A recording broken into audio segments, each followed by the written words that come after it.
Yep. Welcome to our Wellness Thought Leader campaign. My name is Beryl Krinsky, and I'm the founder of B.Komplete, a corporate wellness firm. Today, we have the pleasure of speaking with Tom Finn, who is the co-founder and chief executive officer for LeggUP, the first company to ensure employee productivity, retention, and well-being for their clients. Today, we're going to be talking about mental health, and that is a condition that impacts so many businesses across our country and our world. Mental health is the single most expensive healthcare category. And within industries, it costs roughly 200 million lost workdays and almost $17 billion in lost revenue. We have a lot to cover off today. Welcome, Tom. We are so excited to be speaking with you, and Carly Manlove on our team is going to be facilitating the questions. Thank you, Beryl, and thank you again, Tom, for joining us today. First, we all know that COVID-19 has had a significant impact on the mental well-being of many employees. In your opinion, what do you think are some of the effects that we'll continue to see? Well, Beryl, Carly, thanks so much for having me. First of all, great to be with you. The first question is really an important one, but let's start with prevention when we talk about mental health.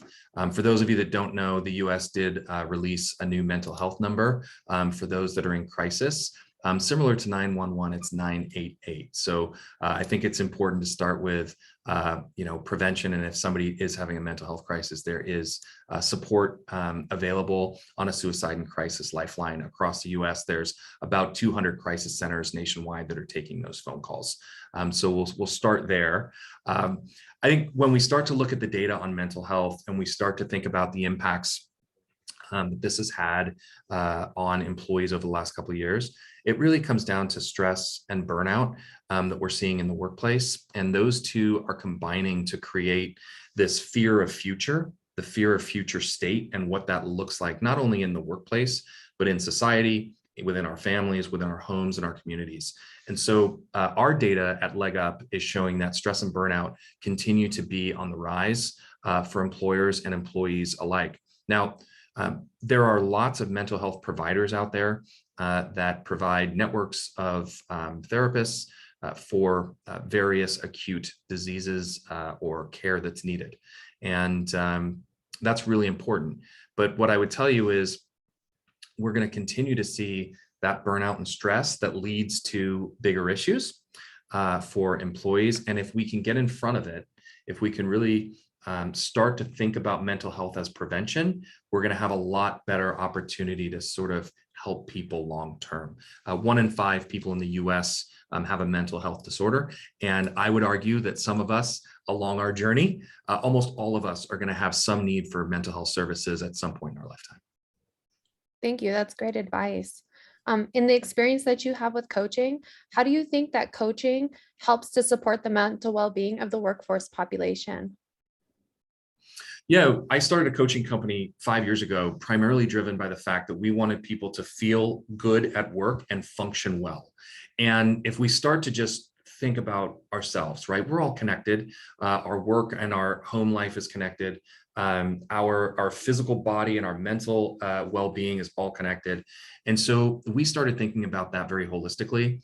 And one thing that's really important for organizations, you've got to help people thrive as part of your workforce. And it really does come down to how productive are you in terms of leadership and management and detail in your job. And then also, how do you feel from a well-being standpoint? So are you physically healthy? Are you emotionally healthy? Do you feel confident?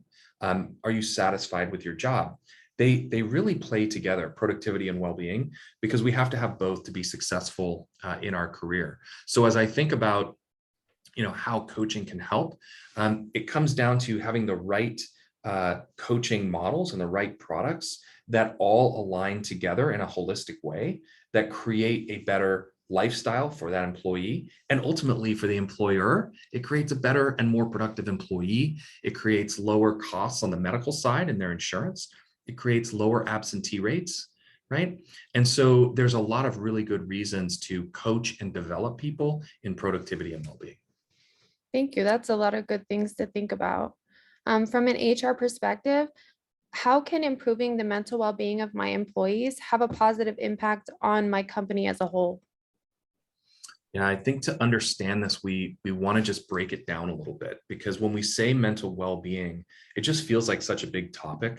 Mhm. And I feel like when we say it that way, it just gets a little generic. And so what I want to do is just encourage everybody to start thinking about maybe yourself first, in really three ways. Are you struggling?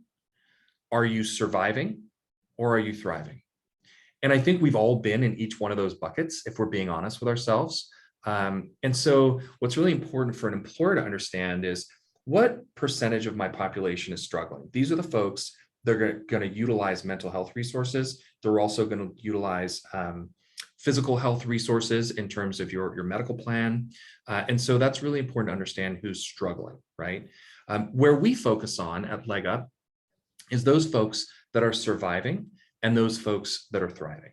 So what we want to do is take people from the struggling and move them into surviving. That's important. And then we want to take those folks that are just simply surviving and move them into thriving. So what do I mean by that?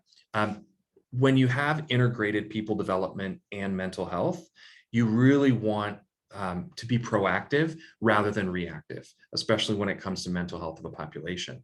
So if you can put in programs that help move people through the continuum, you'll increase performance and, again, lower costs for your company. That's great advice. I know you're talking about developing programs to help your employees surrounding mental well-being. But we also know that there's a stigma that exists around mental health. What recommendations do you have of reducing that stigma and starting the conversation about mental health within a workforce environment? Yeah, I think it's a great point. There does still tend to be a bit of a stigma around mental health. I think we've gotten away from the physical health stigmas of sort of generations past, but mental health is still around. And I think we all tend to look at ourselves and think, my goodness, I should be able to handle this. I should be able to handle that. I'm better than this. I can do this on my own. And what I've learned personally along my own journey is that I don't have to do everything on my own. There are wonderful people in the mental health space that can help you really focus on improving your own ability to deal with pain and discomfort, right, in life. And so I would start by saying, my own personal journey is, we've come a long way, but we have to start looking at mental health as an area where there's prevention.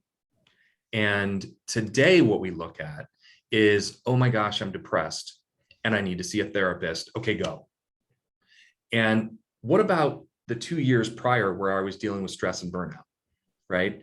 And what did I do along the journey? And the answer today is nothing, until you get to that point where you're sort of really in a difficult spot. And so I would tell people that reducing stigma is really about understanding that you have to have some sort of behavioral change ahead of the major issue. And I encourage, as a second point, equality between physical health and mental health. So we've all come to the realization that our physical health is important, and how we treat our bodies is important, and what we eat is important, and how we live that life will determine how we proceed. So let's think about mental health in the same way. How can we feed the soul and the brain of our bodies and minds, and do that in a preventative way, so that we're not experiencing stress and burnout over long periods of time that cause acute pain down the road. And so the other thing I would encourage people in terms of stigma to do is just be kind to others that are dealing with their own journey and their own challenges, because we've all been in struggling, surviving, and thriving modes in our life. Maybe I'm in thriving today, and somebody else is struggling. Well, I should really recognize that and be kind and thoughtful about my approach with that individual. And so if we can all do that as a society, as a culture, as a global community of friends, then I think the stigma will lift, and we'll all start working on ourselves a little bit differently. That would be great. You've given us a lot of advice and insight and things to think about when dealing with mental health and our employees in a corporate environment. what other advice do you have surrounding mental well-being and employee populations for us today? Well, I think it comes down to understanding your population through data.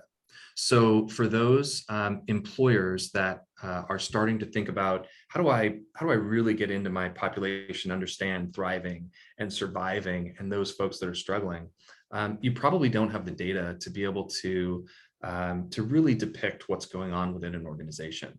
And so that's okay, because a lot of this stuff is emerging. And there's a lot of emerging companies like ours that really focus on the productivity and well-being of an organization. And then we can handpick who the folks are that really need that preventative support along their journey or their performance enhancement within an organization, those top performers that we want to support as well. So it starts with data and then using that data to create cohorts and to create a multi-year plan of attack for an organization to really help all of their employees thrive. Thank you so much for all of your advice and your insight and tips for us to think about moving forward in the future. And we really thank you for taking the time out to talk to us today. Carly, thanks for moderating. Appreciate it. Beryl, great to be with you.